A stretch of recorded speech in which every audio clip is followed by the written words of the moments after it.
and at the forefront of the pulse of the basketball world. We got brand new rounds in the NBA playoffs. We got a special edition mailbag episode, playoff related, basketball related. We'll have producer Christian join us on later in this because we do have some college basketball portal questions that we can get to. But without further ado, let's dive right in it, man. Some of these questions were amazing, so shout out to y'all. I love when we put this stuff out and we're able to get a surplus. There were so many questions, I couldn't get all of them, but the ones that we got, I think they will be suffice.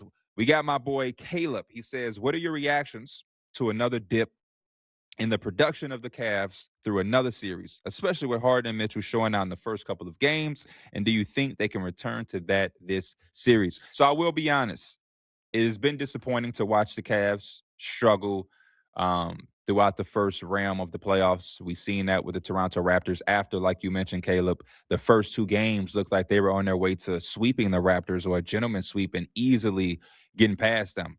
And quickly, that was not the case. And I feel like we have not seen that same punch and that same level of a team since those first two games.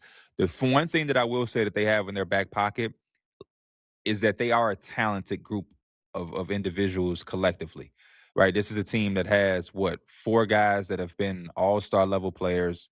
Most of them have been even all NBA. James Harden has been an MVP. Donovan Mitchell has been a playoff riser. Evan Mobley is defensive player of the year before. So, like, they have a lot of talent. And even between those guys, Max Strus, Sam Merrill, Jalen Tyson, Dennis Schroeder, there's a lot there. And I think that helped them against a Toronto Raptors team that just didn't have the same talent level.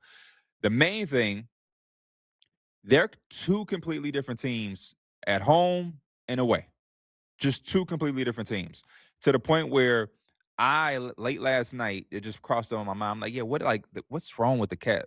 And so I looked into it and I Googled what are they averaging? And I went to ESPN stats and I went to basketball reference and I went to NBA.com. I just want to really make sure we get these numbers down for the home and away.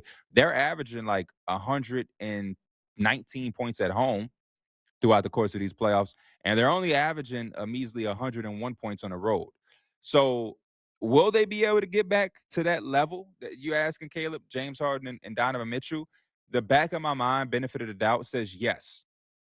I'm never going to rule out a Donovan Mitchell explosive scoring night in a playoff series, but it's going to have to be at home. And in this particular series against the Pistons, they're going to have to show us something that they have not shown us in the first, four road games, where they're going to have to win one.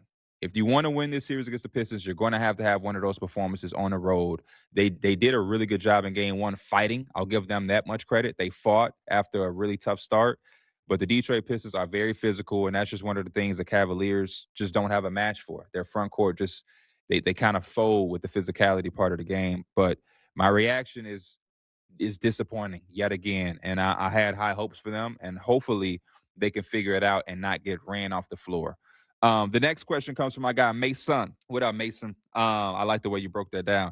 Who do you think has a better chance of beating the Knicks? Cavs or Pistons? First and foremost, let's hope nobody in the rest of the playoffs on the East or the West can beat the Knicks, because that would be an incredible celebration episode to have. We just come on here for an hour just celebrating. We're just going to be celebrating, popping champagne on Teed Up for a straight hour, not talking about a damn thing, but just straight up. We might fly to New York for that episode. I might have to consider dropping $8,000 on the NBA Finals ticket if we're able to, you know what I'm saying? And that 8,000, that's me being generous. We might be talking about some $10,000 type tickets. Anyway, if I had to pick, like, this is such a good question, and I hate copping out like this. It's such a 50-50 split because, like I just said to Caleb in the previous question, it's hard for me to realize who the Cavaliers are going to be in this series. Because they're starting off on the road, it's hard to judge them. I want to see them at home against the Pistons and maybe having the home games in the middle of the series this time instead of starting off at home. They can now take some of that momentum and go into like a game 5 in Detroit with some type of edge or momentum. And the other thing is, like, as great as the Pistons are, and as good as the game one was, they did leave the door open for the Cavaliers. The Cavaliers kept fighting and kept going on runs to make the game closer and closer. It's a three-point game. It's a tie game. Every time you felt the Pistons kind of putting them away. The Cavaliers somehow, in a very ugly offensive game for them, found a way to make the game closer. So if the Cavaliers are able to have just one magical shooting night on the road and they go back home playing at that 119 type level, it can be something where I could see the Cavaliers figuring out a way to win this series. And with that answer, I would say probably the Cavaliers, just because of talent level there with James Harden, Donovan Mitchell, Evan Mobley, and Jared Allen. But they're just like the Knicks in certain characteristics where they can be soft, they can be lackadaisical with the basketball, and I think they're continuing to bail out opponents with turning the ball over. Toronto did not have the same half-court offensive punch as the Cavaliers. But when they turned over the Cavaliers and they had, 17 turnovers one game in game 3, I think 20 turnovers in game 4. You're talking about 40 turnovers in 2 games.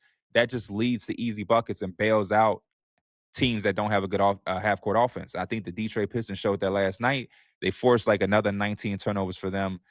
15 or 14 of those 19 turnovers came from Mitchell, Harden, and Schroeder combined. And then you get the Ron Holland leak out and one finishes. You get Amen Thompson in transition. Those are guys that really can't hurt you in the half court. And now you're giving them some mojo. So it's, again, a 50-50 split to me. I am of the belief, not because I'm a Knicks fan, that the Knicks will beat and can beat the rest of the Eastern Conference teams that are remaining. And hopefully that is the reality, because I just have not loved the other things that I've seen. Hit subscribe for more news, highlights, and analysis from the NBA on NBC.